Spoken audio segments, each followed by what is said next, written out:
하나님의 말씀은 디도서 2장 9절부터 15절 말씀입니다.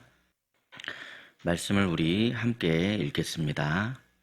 종들은 자기 상전들에게 범사에 순종하여 기쁘게 하고 거슬러 말하지 말며 훔치지 말고 오히려 모든 참된 신실성을 나타내게 하라. 이는 범사에 우리 구주 하나님의 교훈을 빛나게 하려 함이라.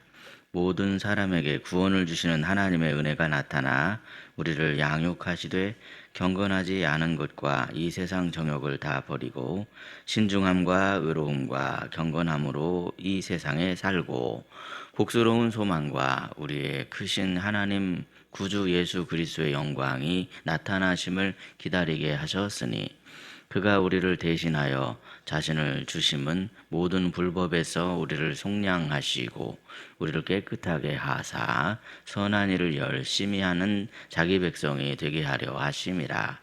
너는 이것을 말하고 권면하며 모든 권위로 책망하여 누구에게서든지 업신여김을 받지 말라. 아멘. 화요일 새벽에 주님 전에 나와 하루의 삶을 하나님의 은혜로 시작하시는 저와 여러분에게 하나님이 예비하시고 부어주시는 크신 은혜가 가득하시기를 예수님의 이름으로 축복합니다. 그리스도인이란 예수 그리스도께 속한 사람이라는 그런 의미가 있습니다. 물론 이 그리스도인들도 다 세상 속에 살아갑니다. 그러나 예수 그리스도께 속해 있기 때문에 세상 속에서 삶을 살아가면서 그러한 항상 흔적이 나타나기 마련입니다. 삶의 믿음의 흔적이 드러나기 마련이죠. 하지만 어떻습니까, 여러분? 우리가 삶을 통하여서 믿음의 흔적들을 드러내며 나타내며 살아간다는 이것이 쉬운 것은 아닙니다. 누구나 욕심도 있고 감정도 있고 자존심도 있습니다. 다 그렇습니다, 여러분. 그래서 오늘 본문은 우리에게 먼저 우리가 해야 할 어떤 일을 말씀하기보다 우리를 변화시키는 하나님의 은혜를 강조하고 있는 것을 우리가 보게 됩니다. 본문 11절 말씀인데요. 우리 11절 말씀입니다. 함께 11절을 읽겠습니다. 시작. 모든 사람에게 구원을 주시는 하나님의 은혜가 나타나. 아멘. 모든 사람에게 구원을 주시는 하나님의 은혜가 나타났다 그랬습니다. 우리가 거룩하게 살아갈 수 있는 그 출발점이 무엇입니까? 그것은 다른 것이 아니라 바로 하나님의 은혜이다. 그것을 지금 우리에게 말씀하고 있는 것이죠. 하나님의 은혜가 있기 때문에 우리가 하나님의 자녀로서 거룩한 삶을 살아갈 수 있다. 그렇게 말씀합니다. 그러면 여러분, 과연 하나님의 은혜 안에 있는 우리는 그 은혜를 바탕으로 어떤 삶을 살아가야 할까요? 그것을 오늘 우리에게 가르쳐주고 있습니다. 첫째로 하나님께서는요, 오늘 본문의 말씀을 통해서 우리의 삶을 통해 복음을 빛내라. 그렇게 말씀을 하십니다. 우리의 삶을 통해서 복음을 빛내라. 먼저 우리 본문 9절과 10절 말씀인데 9절, 10절 말씀을 함께 읽겠습니다. 시작.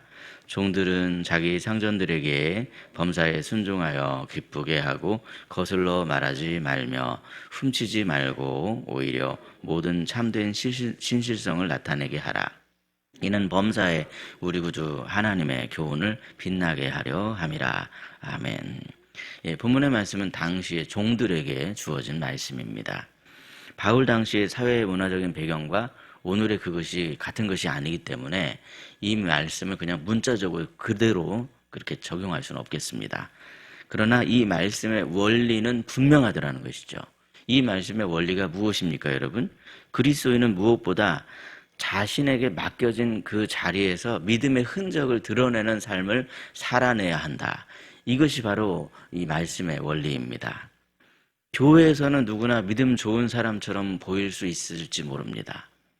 그러나 생각해 보시면 사실 우리의 믿음은 교회 밖에서 드러나게 되더라는 사실입니다. 가정에서 삶을 살아갈 때 우리의 믿음이 드러납니다. 직장에서 거할 때 우리의 믿음이 드러납니다. 우리가 있는 그 자리에서, 그 자리는 가만히 생각해 보면 그래서 우리에게 맡겨진 자리이더라는 겁니다. 사람들과 말할 때, 대화할 때, 그럴 때 우리의 믿음이 드러나기 마련이더라는 것이죠. 아무도 보는 사람이 없는 것 같을 때, 그럴 때 오히려 우리의 믿음이 빛을 발하게 되더라는 사실입니다. 그래서 바울은 종들에게 권면하기를 자기 상전에게 순종하고 맡겨진 일을 신실하게 잘 감당해라, 이렇게 권면하고 있습니다. 그렇게 해야만 하는 그 이유가 뭡니까, 여러분? 본문 10절 말씀, 우리가 읽은 말씀 마지막 부분을 다시 보시면 우리 구주 하나님의 교훈을 빛나게 하려 함이라 그랬습니다. 우리는 우리가 어느 곳에 있든지 지금 있는 그 자리가 주님께서 함께 하시는 자리라는 사실을 꼭 기억해야만 합니다. 우리가 그곳에서 정직하게 해야 하는 그 이유는 다른 무엇보다도 주님이 나와 함께 하시기 때문에, 그래서 내가 정직하게 행해야 된다. 맡은 일을 내가 성실하게 행해야 하는 그 이유도 주님이 지금 나와 함께 하시기 때문에, 다른 사람을 내가 존중하고 조금 내가 손해를 보더라도 그래도 내가 하나님의 뜻 가운데 머물러야 하는 그 이유는 다른 것보다 뭐냐면 주님이 지금 나와 함께 하심을 내가 믿기 때문에, 그 믿음을 내가 드러내는 것입니다. 그 삶 자체가 결국 우리의 마음 가운데 하나님께서 심어주신 복음을 밝게 드러내더라는 사실이죠. 성경은요, 세상에서 가장 많이 팔린 베스트셀러이기도 하지만 동시에 사람들에게 가장 읽혀지지 않는 그런 책이기도 하더라는 겁니다. 이중성이 있습니다. 많이 팔린 책이긴 한데 사람들에게 그렇게 잘 안 읽혀지는 그런 책 중에 하나다. 그래서 세상 사람들은 성경을 읽어서 하나님을 만나기보다 바로 그리스도인인 우리를 통해서 하나님을 볼 때가 많습니다. 우리가 그래서 걸어다니는 성경책이다, 그렇게 표현을 하는 거예요. 우리는 걸어다니는 성경책이 되어야 한다. 여러분은 삶으로 복음을 설명하십니까? 아니면 삶으로 오히려 복음의 빛을 가리십니까? 참 이게 두려운 표현입니다. 영광스러운 표현이기도 하지만 두려운 그러한 면이 있습니다. 이중적입니다, 여러분. 어떤 사람은 삶을 통해서 복음을 표현합니다. 그런데 어떤 사람은 삶에서 복음의 빛을 가려버립니다.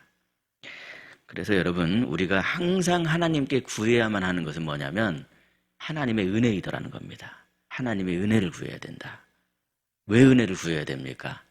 우리의 삶을 통해서 제가 복음의 빛을 드러내길 원합니다. 은혜를 그래서 구해야 됩니다. 오직 하나님의 은혜를 힘입어서 오늘 내게 맡겨진 그 자리에서 복음의 빛을 드러내시는 저와 여러분이 되시기를 예수님의 이름으로 축복합니다. 둘째로, 하나님의 은혜는 우리의 믿음을 조금씩 자라게 합니다. 본문 12절 말씀인데 우리 12절 말씀 함께 읽겠습니다. 시작. 우리를 양육하시되 경건하지 않은 것과 이 세상 정욕을 다 버리고 신중함과 의로움과 경건함으로 이 세상에 살고. 아멘. 12절을 보시면 여기서 양육하신다는 이 표현이 참 중요합니다. 양육하신다. 누가 양육하십니까? 하나님이 양육하신다는 거예요. 하나님께서는 우리를 구원하신 후에 그냥 내버려 두시는 분이 아니라는 겁니다. 내버려 두시지 않는다. 하나님의 말씀은 살아있어 교훈과 책망과 바르게 함과 의로 교육하기에 유익하다. 이런 말씀을 여러분 기억하시지 않습니까? 하나님의 말씀은 살아있습니다. 그래서 우리가 말씀을 가까이 해야 하는 이유가 무엇입니까? 하나님께서 그 말씀을 통해서 우리에게 지금도 우리를 붙드시고 우리를 양육하신다, 그렇게 말씀하시기 때문에 그렇습니다. 우리가 넘어지면 다시 일으켜 세워주십니다. 잘못하면 깨닫게 하십니다. 욕심을 내려놓게 하십니다. 내가 정말 힘들고 어려운 일이 있을 때, 그럴 때 깨닫지 못했는데 말씀을 통해 나를 위로하시고 나와 함께 하시는 하나님을 알게 하시는 그러한 하나님이시라는 거죠. 내가 정말 사랑하기 어려운 사람을 통해서 하나님의 사랑이 이런 것이로구나 하는 것을 깨닫기도 하십니다. 그러므로 여러분, 거룩한 삶이란 우리의 단 한 번의 결심으로 이루어지는 게 아닙니다.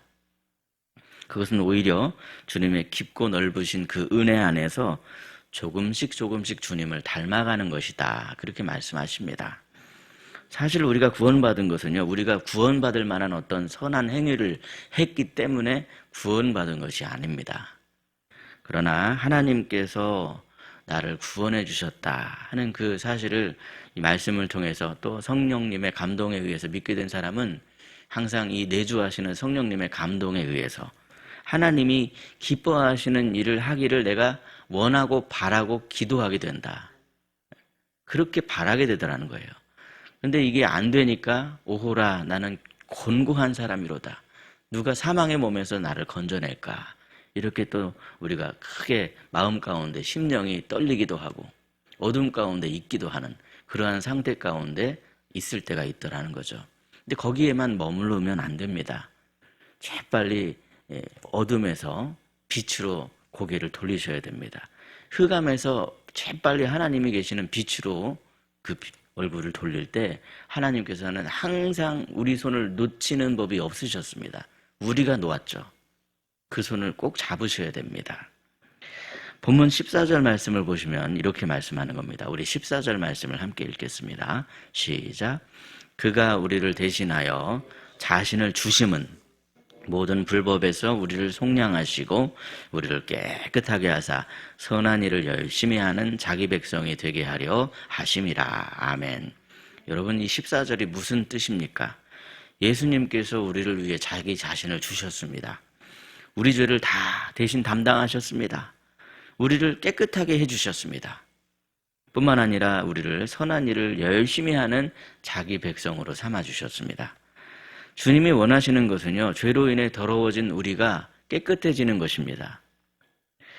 그렇게 깨끗해져야만이 은혜를 받아서 선한 일을 열심히 하는 하나님의 백성이 될 수 있기 때문에 그렇습니다. 우리가 깨끗해지는 비결은 오직 우리를 위해 대신 십자가에 달려 피 흘려 죽으신 예수님 안에 거하는 것 방법밖에는 없습니다. 거기서 머물러 계셔야 됩니다. 거기에 계셔야 된다.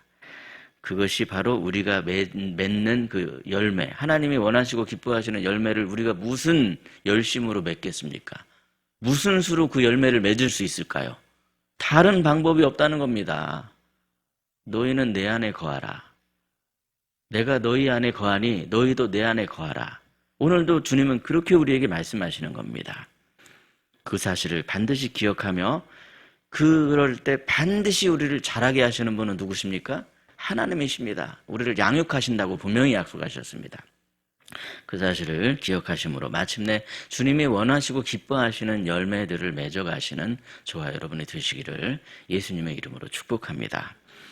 셋째로 우리는 하나님의 은혜 안에서 다시 오실 주님을 바라보는 그 삶을 살아가야 합니다. 본문 13절 말씀인데 우리 13절을 함께 읽겠습니다. 복스러운 소망과 우리의 크신 하나님 구주 예수 그리스도의 영광이 나타나심을 기다리게 하셨으니 아멘. 13절은 우리에게 복스러운 소망을 말씀하고 있습니다. 우리의 소망이 복스럽다. 우리가 예수 그리스도 안에 거해야만 하는 중요한 이유 가운데 하나는 뭡니까? 하나님의 구원의 때가 아직 다 끝난 게 아닙니다. 그것을 아셔야 됩니다. 우리는 이미 구원받았지만 이 구원의 때, 구원의 역사가 다 끝난 게 아닙니다. 아직 열려 있습니다, 문이 닫혀질 때까지 아직 우리는, 그래서 제가 그 주일에 설교 때 V데이와 D데이 이것을 말씀드린 적이 있죠. 우리는 D데이, 이미 십자가를 통해서 하나님께서 승리를 선포하신 그 이후의 삶을 살아가고 있습니다. 믿음으로 말미암아 우리가 그 승리에 다 참여하게 됩니다. 그런데 아직 V데이, 우리가 승리하는 그날은 끝난 게 아닙니다. 그래서 여러분, 십자가로 이미 하나님의 승리가 선포됐지만 부활 승천하신 예수님께서 약속대로 다시 우리에게 올 때까지, 그때까지의 삶이 우리에게는 남아 있습니다. 그렇기 때문에 여러분, 이러한 이 소망이 우리를 부끄럽게 하지 않습니다. 우리의 소망이 오히려 우리를 이끌어갑니다. 주님을 기다리는 사람은 절대로 부끄러움을 당하지 않습니다. 오늘의 삶을 절대 아무렇게나 살지 않습니다. 사람들이 알아주지 않을 수도 있죠. 사람들은 잘 모를 수 있습니다. 그러나 그래도 하나님이 기뻐하시는 그 선을 행하며 삽니다. 과연 여러분, 무엇이 하나님이 기뻐하시는 선일까? 미가서 6장 8절 말씀을 보면 거기에 하나님이 기뻐하시는 선이 무엇인가를 이렇게 말씀합니다. 사람아, 주께서 선한 것이 무엇임을 내게 보이셨나니 여호와께서 내게 구하시는 것은 오직 정의를 행하며 인자를 사랑하며 겸손하게 내 하나님과 함께 행하는 것이 아니냐. 겸손하게 내 하나님과 함께 행하는 것, 그게 바로 하나님이 원하시는 선한 삶의 비결이라는 거예요. 어떻게 우리가 세상 가운데 선을 행하며 살 수 있을까? 다른 게 아닙니다, 여러분. 서두에서 말씀드린 것처럼 그리스도인은 지금 나와 누가 함께 하십니까? 하나님이 함께 하십니다. 그것을 믿는 사람들의 삶입니다. 그것이 바로 하나님이 원하시고 기뻐하시는 선을 행하는 비결이라는 거예요. 손해를 보더라도 내가 정직하려고 하는 이유가 뭡니까? 하나님이 나와 함께 하시기 때문에.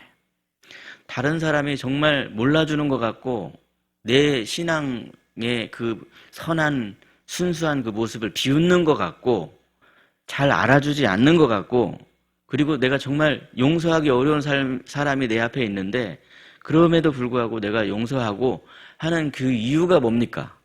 하나님이 나와 함께 하시기 때문에, 그것을 내가 믿기 때문에 그렇습니다, 여러분. 우리는요, 우리와 함께 하시는 보혜사 성령님을 믿고 의지함으로 다시 오실 주님을 바라보며 기다리는 사람들입니다. 사랑하는 여러분, 혹시 사람은 몰라줄지 몰라도 우리 하나님은 다 알고 계십니다. 사람은 혹시 기억하지 못할지 몰라도 우리 주님은 믿음의 그 기다림의 사람들을 다 알고 계십니다.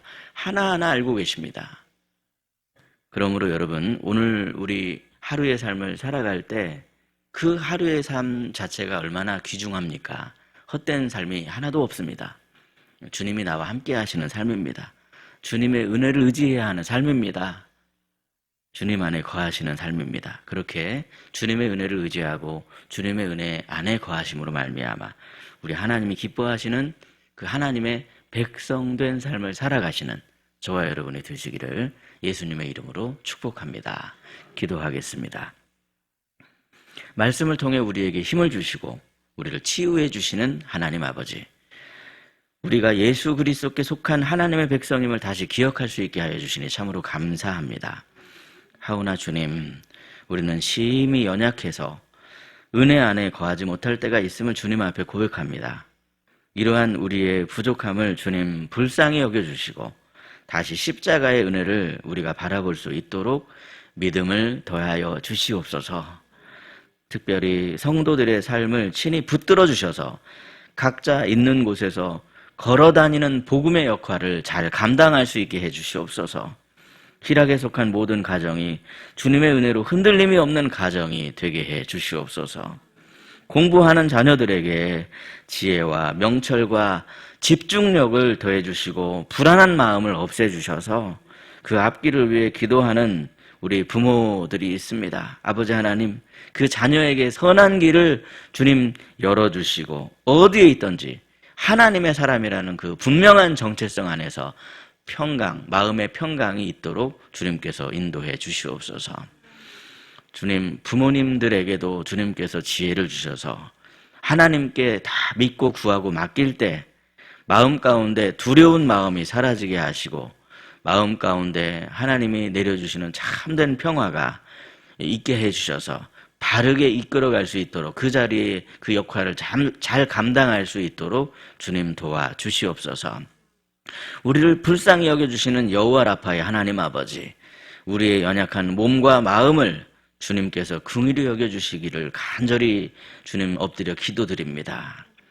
몸이 아파 기도하는 성도들에게 치료의 은혜를 베풀어 주시옵시고 마음이 지친 성도들에게 친히 다가와 주셔서 이 말 못할 눈물과 한숨을 주님이 친히 닦아 주시옵소서. 오늘도 주님의 은혜 안에 거하기를 구하며 주님을 바라봅니다. 십자가에서 이미 승리를 이루신 예수님 안에 거할 수 있게 해주셔서 오늘의 삶에 그 승리를 적용하며 살아갈 수 있도록 주님 인도해 주시옵소서. 우리를 구원하사 거룩하고 선한 일로 자기 백성을 친히 인도해 주시는 하나님, 오늘 하루의 삶을 주님께 맡겨드립니다. 은혜를 구합니다. 주님 안에 거하게 하시고, 주님 내가 거룩하니 너희도 거룩하라 그렇게 말씀하셨사오니 이 세상 가운데 거할 때 하나님의 백성, 하나님의 자녀로 구별된 삶을 살아갈 수 있도록 한량없는 은혜를 받아 삶을 살아가는 저희들이 되도록 십자가의 보혈로 저희를 깨끗하게 우리를 붙들어 주시옵소서. 오늘도 우리를 친히 인도하시는 우리의 목자이신 우리 구주 예수 그리스도의 이름으로 기도드리옵나이다. 아멘. 각자 기도하시겠습니다.